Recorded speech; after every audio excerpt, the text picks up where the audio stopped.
Hello friends, कैसे हो आप लोग। उम्मीद करते हैं कि आप लोग बहुत अच्छे होंगे। फ्रेंड्स, आज हम डिस्कस करने वाले हैं एनसीईआरटी साइंस, जो कि क्लास 10th का होगा, चैप्टर नंबर 5। मैं जो भी पॉइंट डिस्कस करने वाला हूं यह एग्जाम पॉइंट ऑफ व्यू से काफ़ी महत्वपूर्ण होने वाला है। तो चलिए शुरुआत करते हैं बिना किसी देरी के।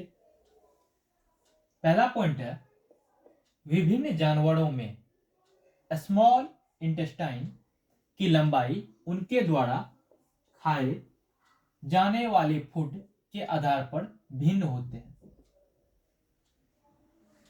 जो डिफरेंट एनिमल होते हैं, बहुत सारे जानवर के जो स्मॉल इंटेस्टाइन होते हैं, यह किस पे डिपेंड करता है, वह किस तरह का खाना खा रहा है।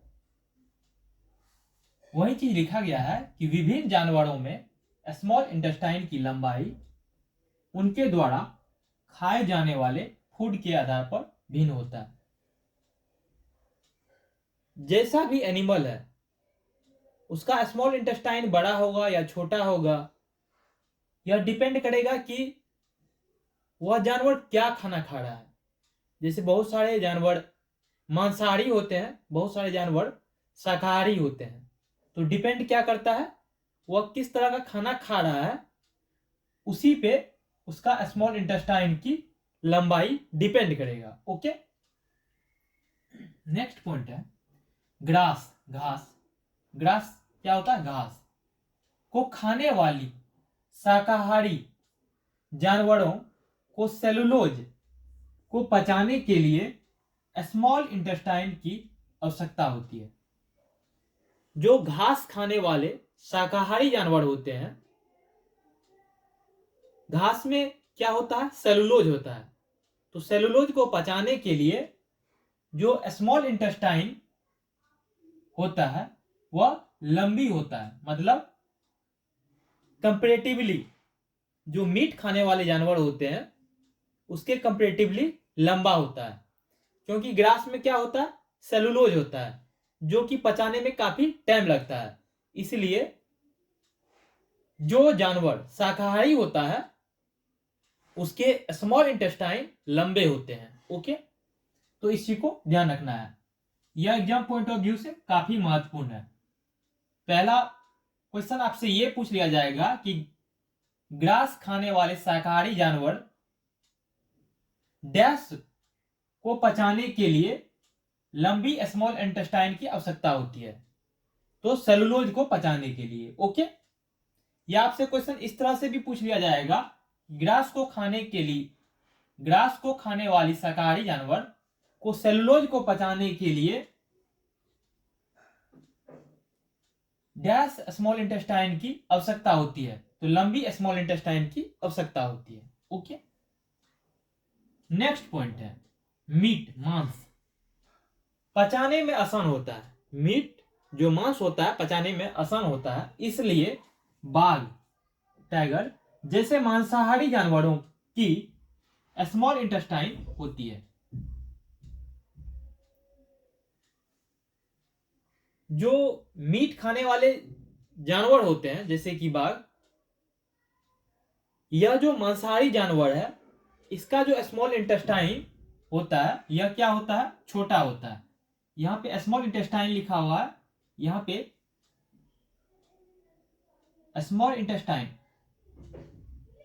ये स्मॉल इंटेस्टाइन यहां पे लंबा होता है, यहां पे क्या होता है, बड़ा होता है। सॉरी, यहां पे लंबा होता है, यहां पे छोटा होता है। तो यहां पे स्मॉल लिखा हुआ ही है, आप ब्रैकेट में लिख सकते हैं छोटा होता है। ओके, या यहां पे नहीं तो यहां पे आप भी लिख सकते हैं स्मॉल इंटेस्टाइन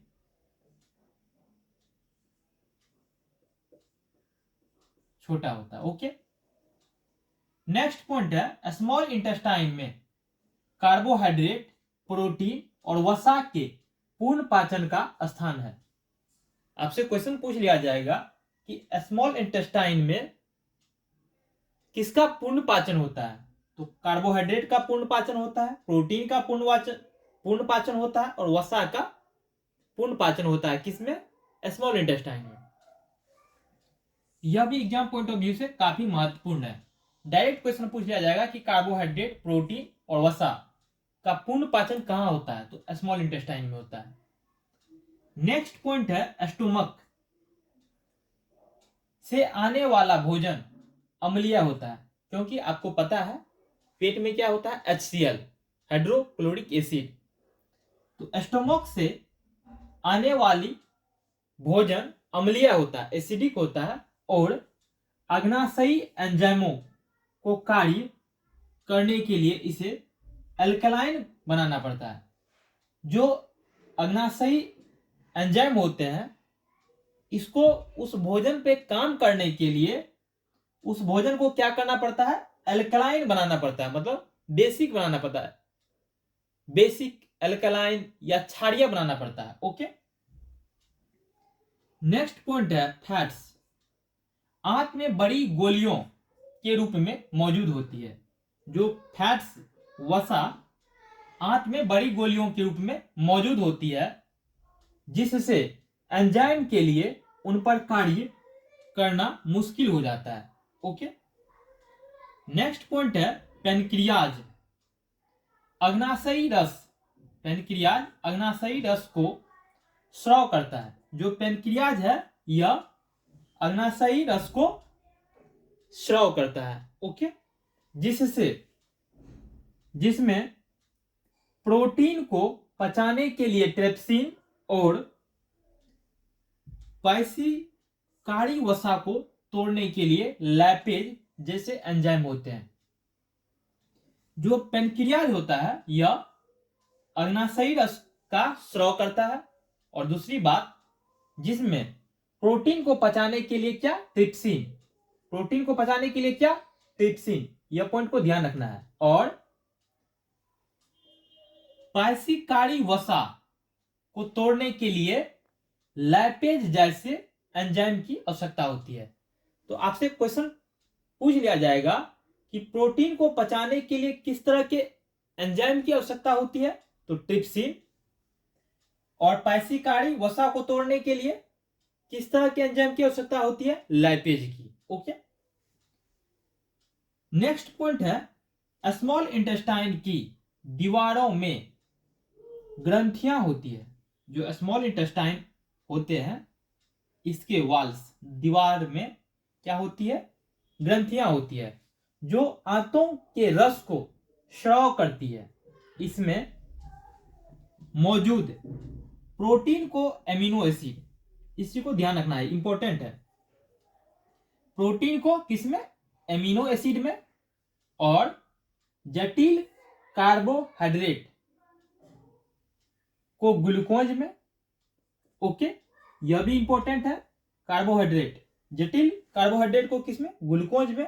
और वसा को फैटी एसिड में। वसा को किसमें? फैटी एसिड और ग्लिसरॉल में बदल देते हैं।